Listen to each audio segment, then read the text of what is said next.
Good evening and welcome to the City of Pasco Council regular meeting of September 3rd, 2024. The council thanks you and welcomes you and thanks you for being a part of our government. At meetings, the City Council takes formal action on items, holds public hearings, and conducts other business of the city. Agenda packets are available on the city's website at www.pasco-wa.gov/agenda for those who are present. A small table as you enter immediately to your right. This meeting is being televised live on PSC channel 191 on Spectrum Cable in Richland and in Pasco, and is streamed on the city's Facebook page, website, YouTube channel, and via GoToWebinar. This and previous council meeting videos are also available on the city's website. Lastly, the public may submit their comments, although there is a public comment period tonight, or ask questions by contacting the city manager, city clerk, or via the Ask Pasco app. With that, Ms. Clerk. Yes. Councilmember Barajas. Present. Councilmember Blaisdell. Here. Councilmember Grimm. Here. Councilmember Harpster. Present. Councilmember Perales. Here. Mayor Pro Tem Milne. Present. And Mayor Serrano. I am also here. Great. Thank you. If you all please rise with me and recite with me the Pledge of Allegiance. I pledge allegiance to the flag of the United States of America and to the republic for which it stands, one nation, under God, indivisible, with liberty and justice for all. Thank you. With that, we will move on to item number 4, which is the consent agenda. All items listed under the consent agenda are considered to be routine by the City Council and will be enacted by one roll call motion as one motion. There will be no separate discussion of these items. If further discussion is desired by council members, the item may be removed from the consent agenda to the regular agenda and considered separately. So with that, we have a handful of items which are listed alphabetically. Item A, approval of the meeting minutes from August 19th and 26th. Item B, bills and communications approving claims in the total amount of $6,437,980.95 and write off totaling $24,671. Item C, resolution number 4487, supplement number 4 with PBS Engineering and Environmental Inc. for Court Street and Road 68 intersection improvements. Item D, resolution number 4488, interlocal agreement with the U.S. Fish and Wildlife Service for fire protection. Item E, resolution number 4489, interlocal agreement with the Washington Department of Natural Resources for forest land response. Item F, resolution number 4490, Tri-Cities Youth Soccer Association mutual release and settlement agreement. With that, Mr. Milne. Thank you, Mayor. I move to approve the consent agenda as read. Got a motion? Second. And a second for Ms. Blaisdell. Does anyone have any thing they'd like to remove from that? Seeing none, Ms. Clerk. Councilmembers Barajas. Yes. Blaisdell. Yes. Grimm. Yes. Harpster. Yes. Perales. Yes. Mayor Pro Tem Milne. Yes. And Mayor Serrano. Yes. It passes unanimously. Thank you. With that, we'll move on to item number 5, proclamations and acknowledgements. And we do have one. Item A, National Hispanic Heritage Month, September 15th through October 15th, 2024. Now, I will say this one's a little different in our presentation than we often see. Typically, we see a recipient on behalf of the community. I wanted to go ahead and recognize this ahead of that. I do have Hispanic heritage, so this is something that's special to me. And because it's going to be read by Mayor Pro Tem Milne at the Fiery Foods Festival, and unfortunately I'll be somewhere not here, somewhere out of region. I assure you my calendar can speak to why I don't know where I am half the time. But because I won't be here at Fiery Foods Festival, I did want to recognize the culture, celebrate it, and then Mr. Milne will pass it off to the community at the Fiery Foods. So with that, I'll just read a couple of things. So the proclamation is titled National Hispanic Heritage Month, and it's September 15 through October 15, 2024. It says, whereas America's cultural diversity has helped strengthen and define our country for hundreds of years, and whereas National Hispanic Heritage Month we recognize the millions of Hispanic Americans whose love of family, hard work, and community have helped unite us as a people and sustain us as a nation. Whereas we remember also those proud Hispanic American patriots who fought and died for our country in every war and conflict since our founding. Whereas as entrepreneurs and public servants, scholars and artists, Hispanic Americans have provided wisdom, energy, and leadership in both small and large communities across this country.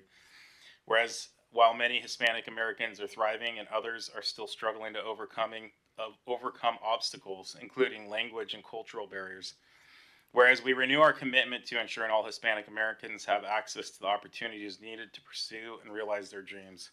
Whereas the 2024 theme, Pioneers of Change, Shaping the Future Together, encourages us to recognize the spirit of innovation, resilience, and unity that define the Hispanic experience and honors the visionary leaders within the Hispanic community whose trailblazing efforts have paved the way for a more inclusive and prosperous society. Now, therefore, I, Pete Serrano, Mayor of the City of Pasco, Washington, do hereby proclaim September 15th through October 15th, 2024 as Hispanic Heritage Month in the City of Pasco and encourage all to celebrate and support the rich heritage of our Hispanic residents. Again, I just simply wanted to read that and recognize that, just given some of my family lineage. And so with that, Mr. Milne, I know you'll do a great job, as well as everyone else that's going to attend Fiery Food Festival, but appreciate you taking that for me. With that, we're going to move on to item number 6, which is public comments. Now, the public may address council on any item unless it relates to a scheduled public hearing. This item is provided to allow the opportunity to bring items to the attention of the city council or to express an opinion on an issue. Its purpose is not to provide a venue for debate or for the posing of questions with the expectation of an immediate response, either from council or from staff. Some questions may require consideration by council over time and after deliberative process from a number of with input from a number of different sources. Some questions are best directed to staff members who have access to specific information. Again, we talked about that through the Ask Pasco map, etc. Citizen comments will normally be limited to 3 minutes. We've got a clock right here by myself, and as you approach it or exceed it, I'll call attention to that. So those with lengthy messages are asked to summarize them, and you can always submit written information to council at a later date. So with that, we are now open for public comment. Mr. Strebel.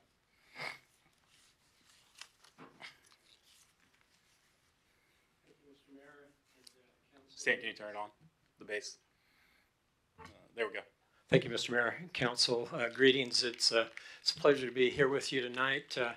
I've had the opportunity since I retired 5 years ago to be involved in many great things. One is a Salvation Army Advisory Board member, and I'm here tonight to just make mention of a project that the Salvation Army is preparing to undertake and to gauge public support for. It's the construction of a new facility that would tentatively be located at the intersection of 20th Avenue and Lewis Street, adjacent to the Catholic Charities housing project. The idea would be to combine the services that the Army currently provides from 2 separate buildings here in the downtown Pasco area and provide a newer, more public serving, outward facing facility to help do their programs. I'd like to introduce just a few of the members that are here with me tonight. Paul Lamas, a fellow member of the advisory board, Major Christian Sibaha, who is the kind of the supervisor of our local Salvation Army branch, his son Nathan, and Robert Guerrero, who is the finance manager here at the local Salvation Army. Did I miss anybody else? I don't think so. Council members, we so much appreciate your service. We appreciate the opportunity to give this input. Having sat over there in that chair for about 20 years worth of Mondays and Tuesdays, I know how hard you work and how much you do for this community. Our purpose here tonight is merely to inform you of this project. The Army is currently seeking approval from its headquarters to begin a fundraising campaign to undertake this project. We want the community to be aware of it. We want you and other community leaders to be aware of it. We would like to request your support, not necessarily financially. We know that you have some grant funds that may be available, which we would apply for, but to request your helping to inform the public of this project, provide input on it, and to help us better serve the community, the homeless, the needy, those who stand in need of special care here in our community. And with that, I appreciate your listening and for the opportunity to say this. Thank you. Thank you, and thank you for the prior email. Do we have any additional public comments? Sir?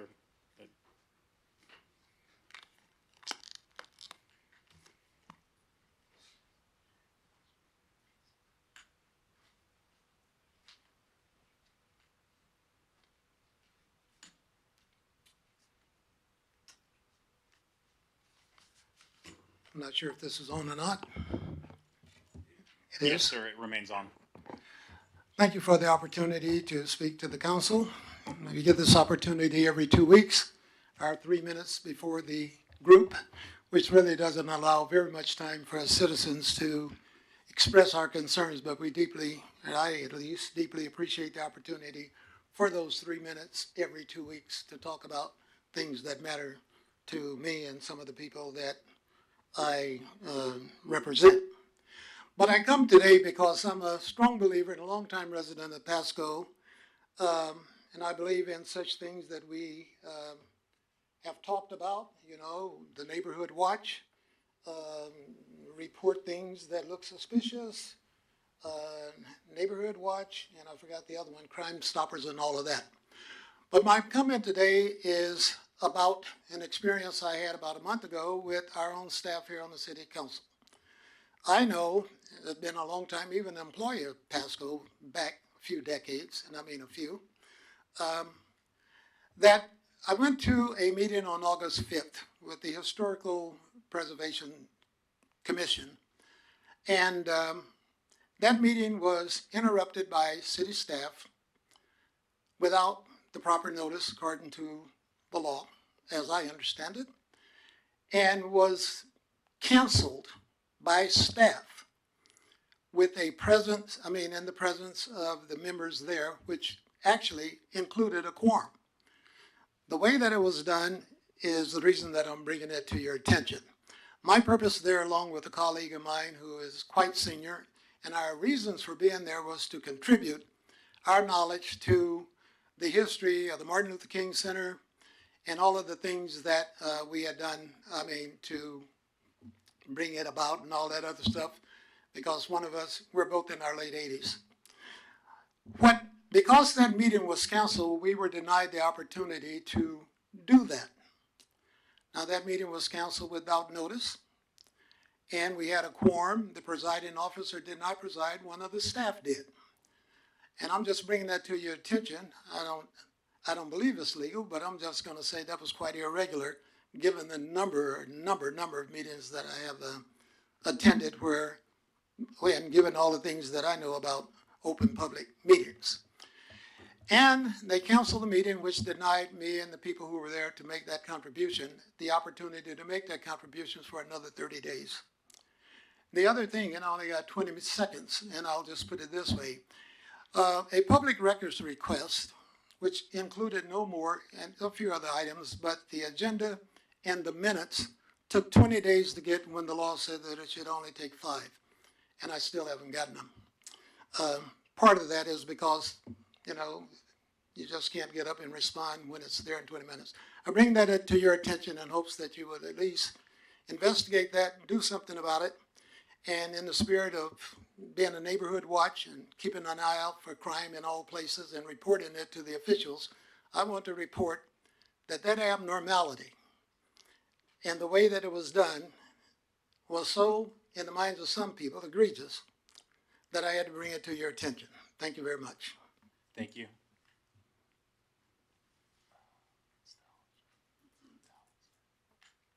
Thank you, sir. Do we have any additional public comments? Go ahead, ma'am. Yes, Ms. Mahoney. It's you. Oh, you left your papers here?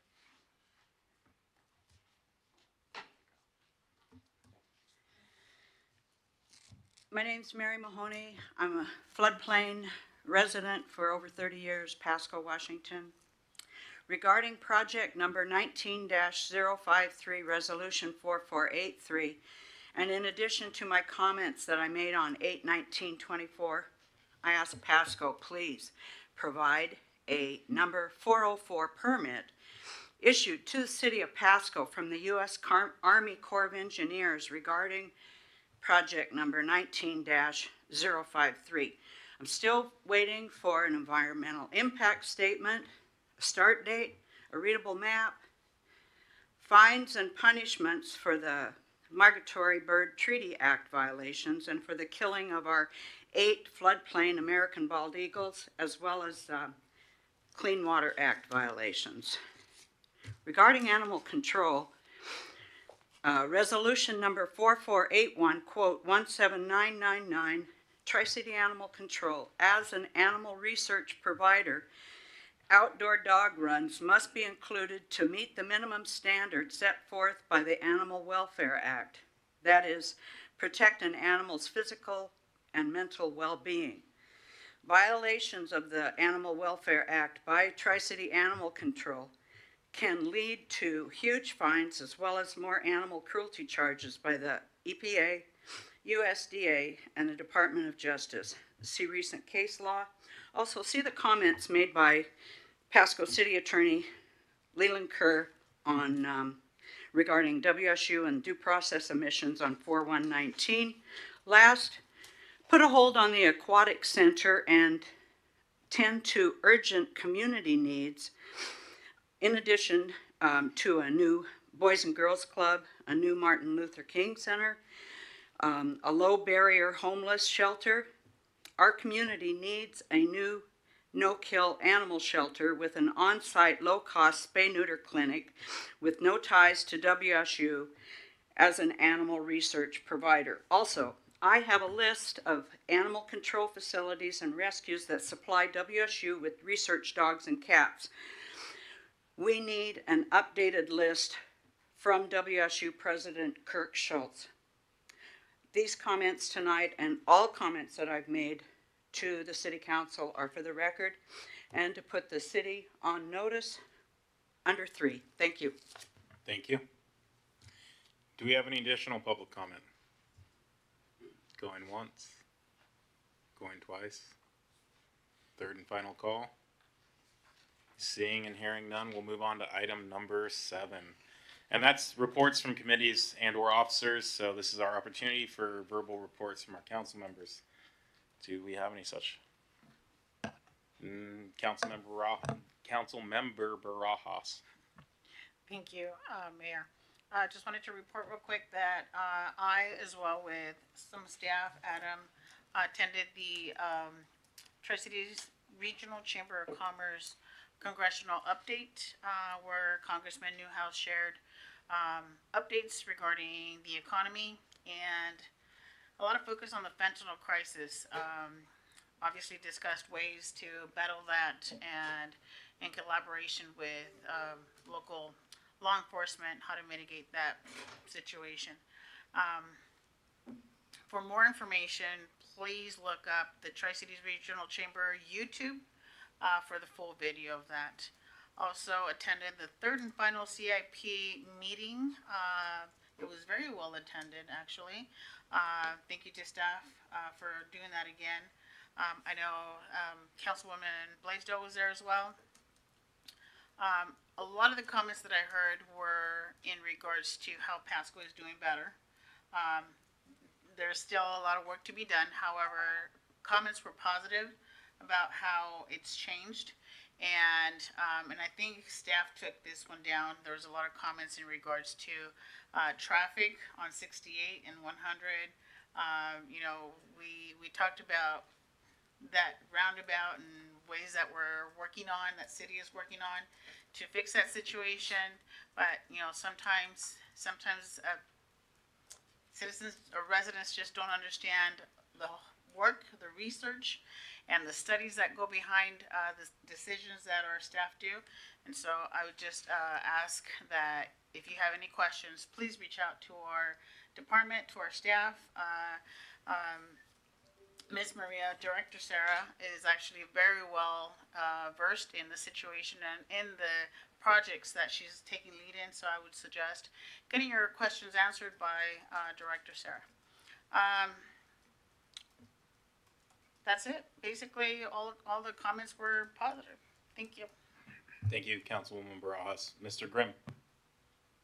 Thank you, Mr. Mayor. I attended actually with City Manager Lincoln, the Pasco Chamber of Commerce Executive Board this last week, and we discussed there's an event coming up, a crawfish boil. It's on 9/14, the Crawfish Festival. You can get tickets at pascochamber.org. There's also some other events going on in the city that day, but yeah.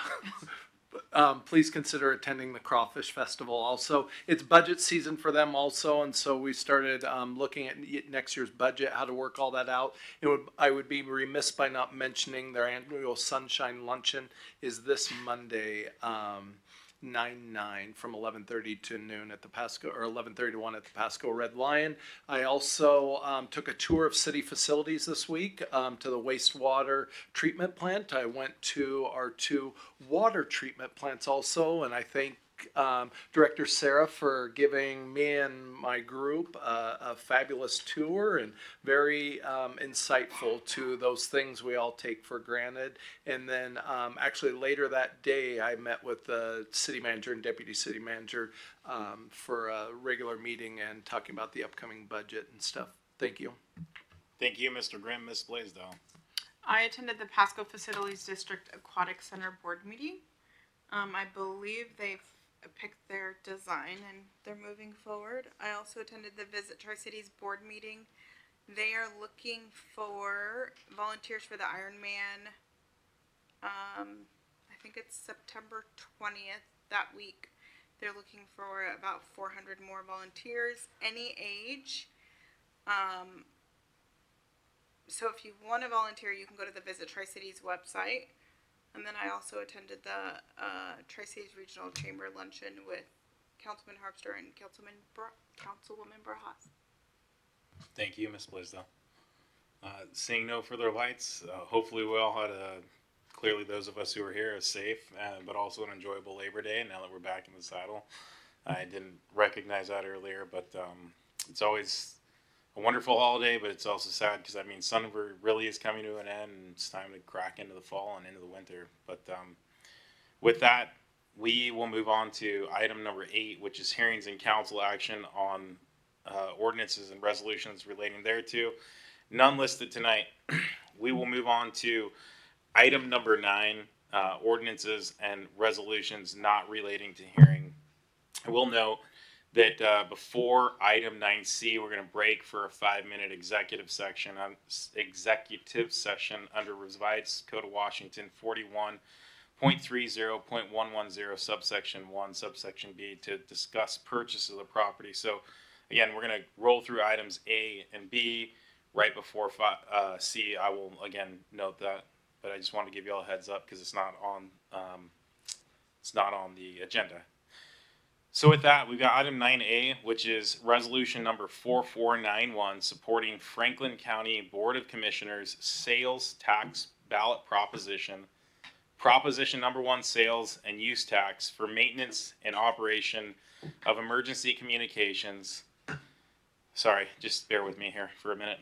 Systems and facilities. Now, and then the subtext is the Franklin County Board of Commissioners adopted resolution number 2024-180 concerning a sales and use tax emergency communication system.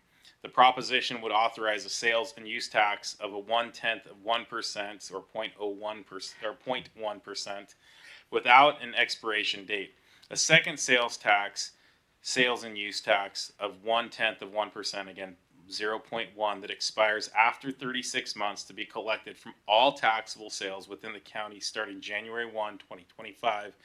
For the purpose of providing funds for the costs associated with the design, financing, acquisition, construction, operation, remodeling, and improvement of emergency communication systems and facilities. Should this proposition be approved, and it gives the voter an opportunity to vote yes or no? Mr. Ferguson, with that mouthful.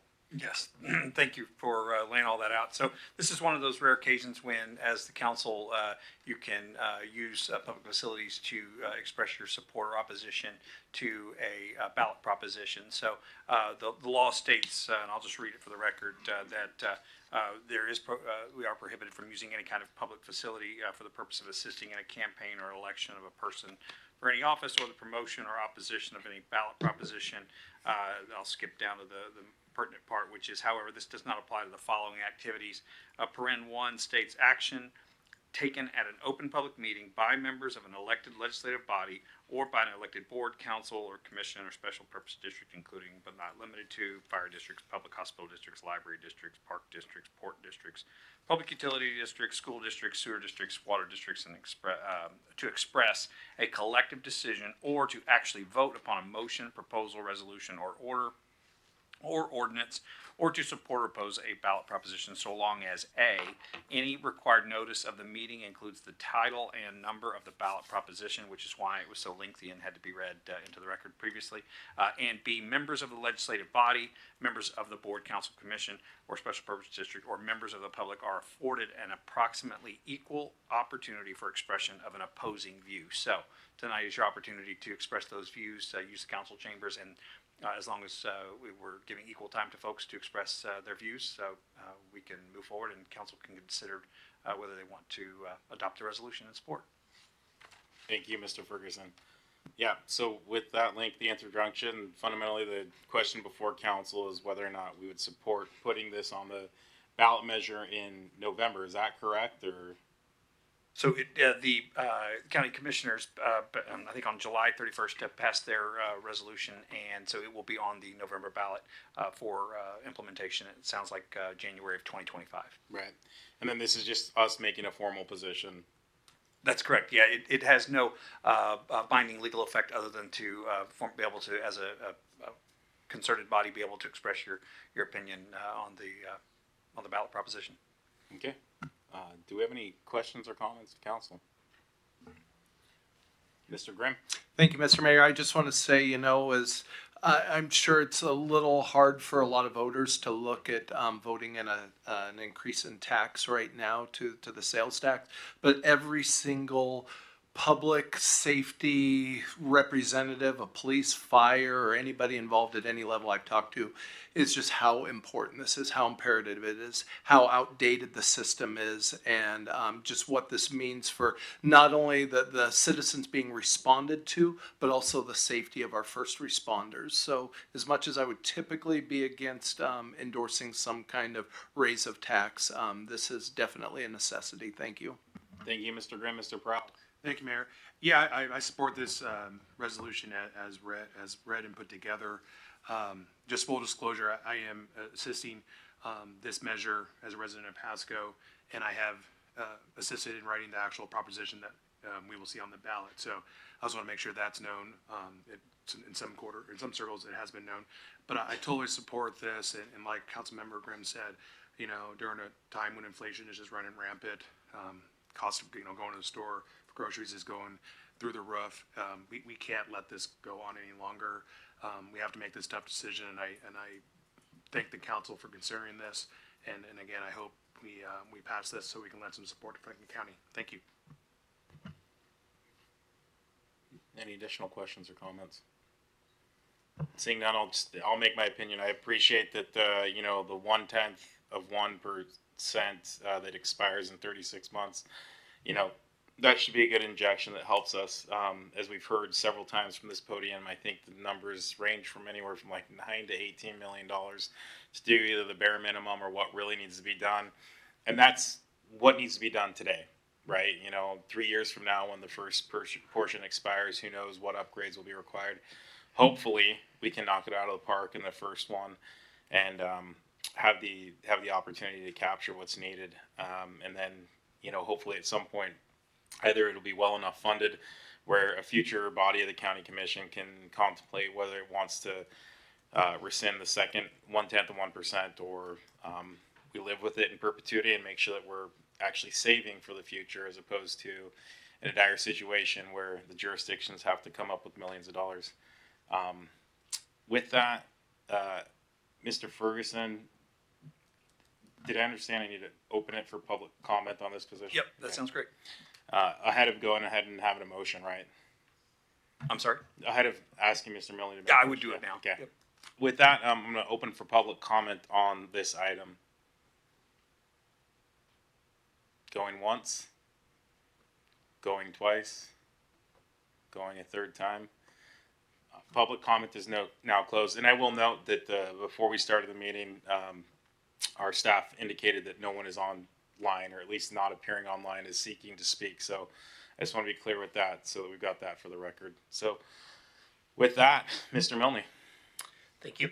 Thank you, Mayor. I move to approve resolution number 4491 in support of passage of ballot proposition number 1, imposing a sales and use tax of 0.2% for the purpose funding the costs associated with the operations of enhanced 911 emergency communication system and facilities. Second. Got a motion from Mr. Milne in a second, and it looks like this does not require a roll call vote, correct? With that, we'll do a voice vote. All in favor, say aye. Aye. Aye. Any opposed? Hearing none, it passes unanimously. We'll move on to item B, ordinance number 4725, amending PMC or Pasco Municipal Code Title. Ms. Igdell, you waiting to jump in, or are you jumping in now? I'm waiting to jump in. Okay, just Whenever I saw the you're light and it got my amending Pasco Municipal Code Title 3, Connecting Housing Infrastructure Program, or CHIP, and now we'll kick it to Ms. Igdell. Thank you, Mayor, and evening, Council. This is an effort that we've discussed with Council back in June, and to refresh everyone's memory, we were successful with a local developer who is in audience today to be able to bring $2 million to facilitate development of over 120 housing units, affordable housing units in A Street, which would be Tierra Vida Phase 3. A part of this grant requirement is for the city to waive what they would call a system development fee, but essentially connection fees for our utilities, water and sewer. And essentially the grant would then reimburse the city for those fees, but it's an ordinance that is required for us to have for the city and the developer to be eligible for the $2 million. What we're also requesting from prior conversations with council, the ordinance as it reads is open a little bit more to allow for other affordable housing projects throughout the city, as long as it meets the certain RCW criteria. And that is what we have in front of you today, and are open for any discussions and questions you may have. Excellent. Thank you, Ms. Igdell. Do we have any questions or comments from council? Mr. Harpster. Yeah, how are we defining affordable housing as a part of this ordinance? Is that gonna be Section 8 housing, or is that new construction under 400,000? Or my thought is, since the State Department of Commerce is funding it, then it's whoever the state is defining it. That is correct. We have RCW 35.92.385 that defines the connection charge waivers, and within that, there's RCW 36.70A.030 that defines affordable housing as well. And there are certain criterias within the CHIP grant itself, specific to the grant, that requires housing trust or certain amount of units being affordable. Okay. And then under the third whereas, it says, and I'm not sure if it's maybe a typo or if I'm not understanding what it means, but let me pull it up here. The Pasco Housing Action and Implementation Plan identified a need for approximately 23 housing units by the year 2045, with the highest housing under production and needs for population. What does that kind of middle part mean? Highest housing under production? This is written by Director Gonzalez, but I'm going to try to interpret what his meaning was. I believe what this language particularly means is that there's a gap for under 50% of median population, and what that population can afford in housing. So that is my understanding. Does that answer your question? Yeah. I think we're on the same page. Okay. That was all my questions. Thanks. Anything else from council? Seeing none, do we have any, before we get to the motion, do we have any public comment on this?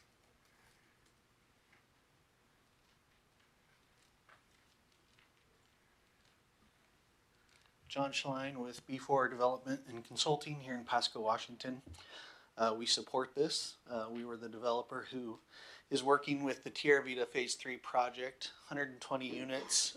What we were asked by the Department of Commerce is just to give 20% of those as affordable housing.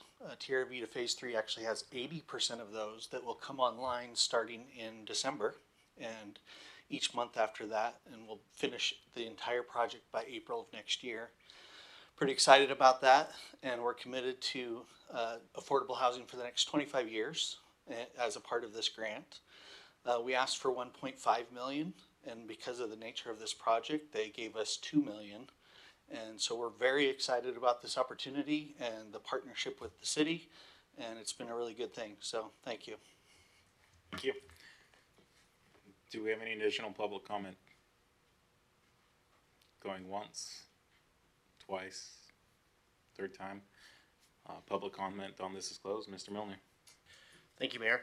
I move to approve ordinance number 4725, creating a new section 3.35.260 of the Pasco Municipal Code regarding an exemption for utility system development charges for low-income housing pursuant to RCW 35.92.380. Second. With that, we've got a motion by Mr. Milne and a second by Ms. Blaisdell. All in favor, say aye. Aye.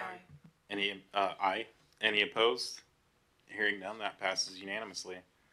With that, as I mentioned, we're going to have a 5-minute executive session under Revised Code of Washington 41.30.110, subsection 1, subsection B, to discuss purchase of property. It's 7:38, so we'll be back by 7:43. Thank you.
So it is 7:44 and we are now back in session, having returned from the executive session.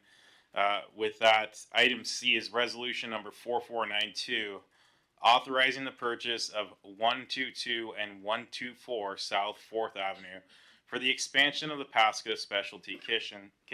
And it looks like, Ms. Bell. Thank you, Mr. Mayor, There you go. and evening council. This item is for purchase of property on 4th Avenue, 112, I cannot read that far. 122 and 124 South 4th Avenue in our downtown area. And the purchase price for the property is $650,000. And we believe that this would be a good property, especially in terms of its location, right next to our PSK facility that would allow for expansion.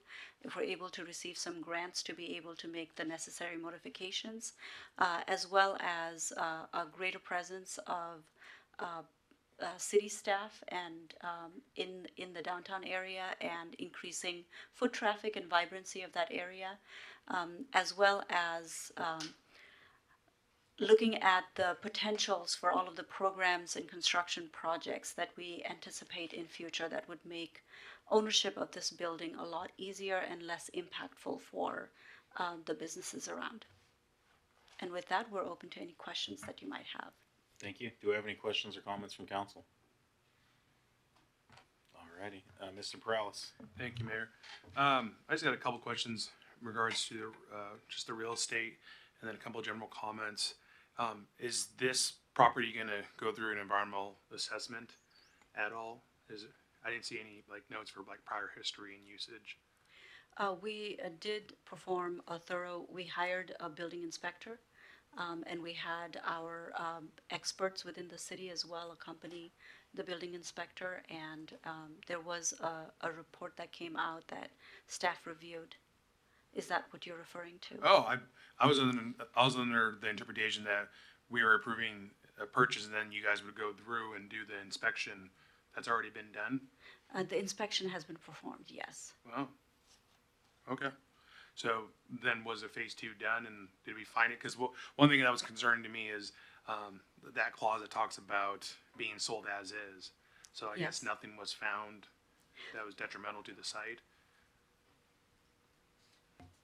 Councilmember, there wasn't an environmental scan. I think if you're talking about a phase 2, like a Like a phase brownfield. 2, correct? Yeah, we didn't do that. She's talking about an inspection like you would do if you're assessing HVAC and window condition and things like that. So not the environmental type of scan that you're talking about, no. Yeah, I mean, I don't know the history of the building, but I mean, some of those buildings have been there a long time and have been used for all sorts of different things. So I would hate to purchase a property and then find things like asbestos or something. So was anything like that performed on this building? No, not at this time. Yeah, because like I said, I get heartburn with that sold as is. And if we don't look for stuff like that, we purchase it and then we're stuck with getting it up to code, right? Before we do occupancy. So yeah, again, I was under the impression that we were approving the purchase and then we're going through doing like an inspection and all the stuff we have to do to get ready for closing and all that stuff. I didn't know that essentially that already had been done. Usually how our process goes is we discuss with council, very likely in an executive session, to gauge your interest. And then we go through the process. Every one of our purchase and sale agreements include the clause that it requires your approval before the sale is final. And so that is a clause with all of our PSAs. So if council does not approve moving forward with the purchase, then we back out. And what's with the contingency or the feasibility 30 days? What's that for then? That is the process of going through inspection and any other due diligence that the city might need to do. But we already did that though. Yes, Oh, okay. at least the inspection. Okay. I think that kind of answers. Oh, is the property currently vacant, or are we taking on any leases of people that are currently in there at all? It's currently vacant with no Okay. leases. Okay. So that answers my real estate question. I guess the thing that I don't know about this property is, you know, I guess the intention is for it to be an incubator, but just given our history in the last couple years of, I mean, it's been out there on social media, the last individuals that kind of had an issue with the city, the Three Brothers cheesesteaks, you know, are we doing things different? Are we going to have people who are going to utilize this property? Because I don't know if we've even had people operating that other window in the PSK. Have we gotten anyone else to fulfill those things? And so I'd hate to buy property and then we don't use it, or people don't want to use it. And so I guess I'm just trying to wrap my head around if we've fixed those root problems and things that we're hearing. I think we have. We've been moving forward. We have tried to recruit for the window, but I think with the downturn in the economy right now, it's just hard to get people starting businesses, is what we've heard. So we're actively recruiting for the window space down there. And I think one of the things that we did hear is that when businesses do graduate, there hasn't been a space for them in Pasco to go, which is why we tend to lose them to other cities or locations. I think at least with me involved in daily operations, I'd like to say yes, the kitchen's running better, or it's being maintained, the equipment's functioning, the vendors are happy. We haven't heard complaints from any of those. So my opinion, because I'm down there and working it, is yes, it's run better like our other things we've taken over, like the farmer's market and some other things. So long term, if the economy doesn't turn or businesses choose not to open at this time, then I can't really control that. But I think we'd still own a fairly good located piece of property in downtown that we could further use for other development. Okay. Thank you, Director Rice. Appreciate it. Thank you, Mr. Perales. Mr. Harpster. Yeah, Director Rice, I guess, can you remind me when the PSK was founded approximately? I don't. 2003. Okay. In that time, 21 years, approximately, it doesn't have to be exact, how many culinary entrepreneurs has the kitchen helped? I can't actually answer that question. We've talked about this before, but I don't have a true count. One of the things that we've talked about implementing is like a walk of fame or a wall of fame that we just haven't. I've been so busy we haven't implemented that working with current customers to look back. But there's been quite a few that have graduated from there, quite a few that have been successful, and quite a few that did experience some problems, as Councilman Perales recognized under the previous management. So. Appreciate that. My take on this is I don't I like it. I don't necessarily love it, but I think it provides a great opportunity for the city to own real estate in an area that is really up and coming. There's been a lot of work done in that area by the city, by private business owners, and so I think the risk to the city is low. And if, like Director Rice said, the economy just continues tanking, at some point we'll be able to sell this, most assuredly probably not for a loss. And so those are my thoughts. Thanks. Thank you. I'll just kind of echo what Mr. Perales said, because this was previously used as manufacturing. Is that correct? What was the business prior? I think it was used for manufacturing, and I believe previous city manager toured that building, but there's a confidentiality agreement, so I don't know what they were manufacturing. Okay.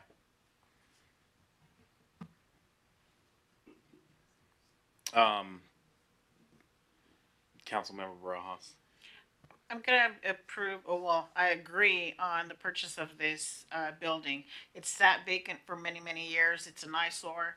And, it could just be an asset to the city for the downtown and add space for, Peanuts Park or whatever else we do out there. But it is an opportunity for businesses to start up. It's an opportunity for the city to take advantage of, again, a building that has sat there empty for several years. So I would say yes on this. Thank you, Ms. Barajas. Yeah, I'll just Mr. Milne. Yeah, I was just gonna echo some of Councilwoman Bras' statements that if there was an event and you need to shut down the street, if the city owns the whole street, obviously it's gonna make it a lot easier to do that. And it seems like the price is low. And I'd like to see more festivals in the downtown, and I believe this would be an avenue for that. It's not that it. I don't want to get too much into the weeds, but I do agree that this is the right move for the city of Pasco. Thank you, Mr. Milne. Do we have any public comment or questions or public comment on this issue? Going once, twice, third time, no public comment. I'll just circle back to If this was, if this was used for manufacturing, I think, we'll just want to draw back to clause 33, which talks about, discovering additional information. Let's focus on that. And to Mr. Prowse's point, I would be loath if we looked past that and then found some underground contamination that would be problematic for remediation. But with that, Mr. Millie, do you have a motion? Yes, Mayor. I move to approve resolution number 4492, authorizing the purchase of 122 and 124 South 4th Avenue, Pasco, Washington, and further for the expansion of the Pasco Specialty Kitchen and ratifying and confirming prior acts. Second. Got a motion and a second by Councilmember Barajas. With that, all in favor say aye. Aye. Aye. Any opposed? Nay. Mr. Grimm with the dissent. Thank you. With that, we'll move on to item number 10. Unfinished business, there is none. Item number 11, new business, there is none listed. Item number 12, miscellaneous discussion. Mr. Lincoln? We have nothing this evening.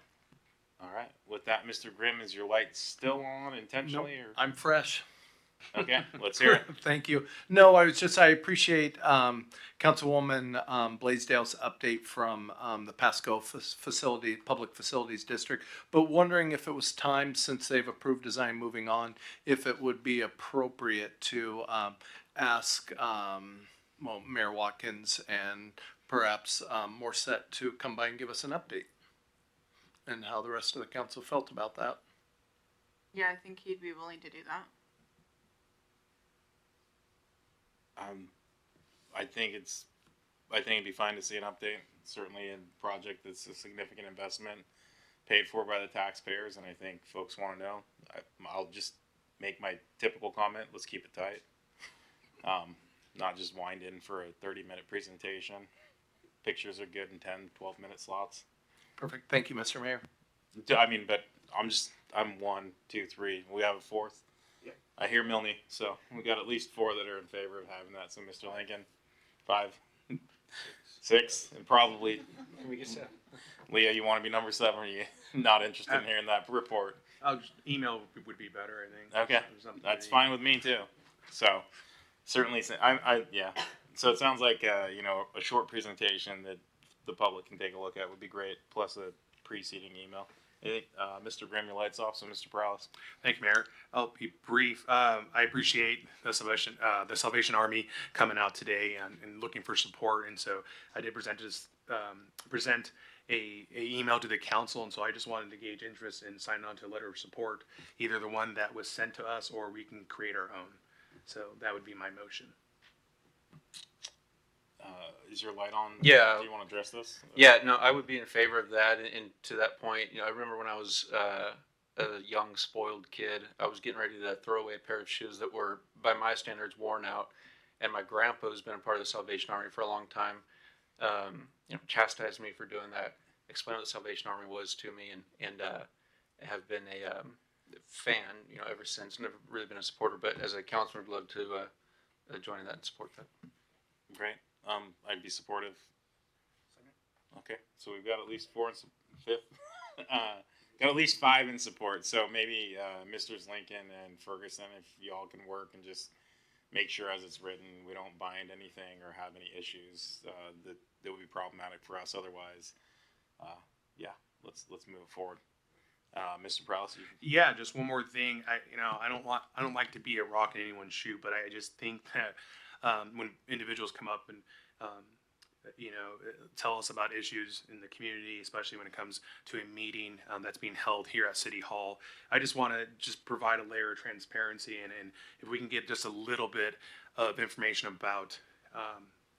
I did see a video on social media in regards to the historic preservation meeting, and it was kind of fitted together. If there's more information that we can put out to the public, I mean, the cameras are on, we have individuals in seats. I would like to see that information given out so that we're, I guess going against any misinformation that could be out there and don't let that stuff fester. Because I would just like to see more, accountability with our staff and us as council members, but just so we can develop more trust. And so if staff could share some information about that meeting, I'd appreciate it. Thank you. Mr. Lincoln. Sure. So a couple things, I guess. I'd mentioned that there actually wasn't a quorum for that meeting, and I believe that those meetings have typically been run in a fairly informal fashion, and I think that there's definitely a need to run those with a little bit more formality going forward. There was a brief update from staff that was provided on the MLK project, and once the meeting was closed, staff did remain around for about an hour after the meeting to continue to answer questions for anybody who was present. Additionally, it was proposed to the commission and would like council's feedback if they would like some version of an update from the commission to provide their opinion to the city council, either in writing or in a presentation format. So that's the brief update that I have for you this evening. Thank you. Thank you. Thank you, both of you. And with that, Mr. Harpster. Yeah, just real quick, I noticed we've got our new goals on the back wall there in English, Espanol. I'm sure it's such a little thing, but I'm sure if they weren't up, one of the 7 of us would have certainly complained. So it's nice to see the little things are getting taken care of in pretty quick fashion too. So thanks. All right. With that, we have no additional miscellaneous or lights on for miscellaneous discussion. With that, we have no need for executive session aside from the one we already had. With that, it's 8 o'clock and we are now adjourned. Thank you for being with us.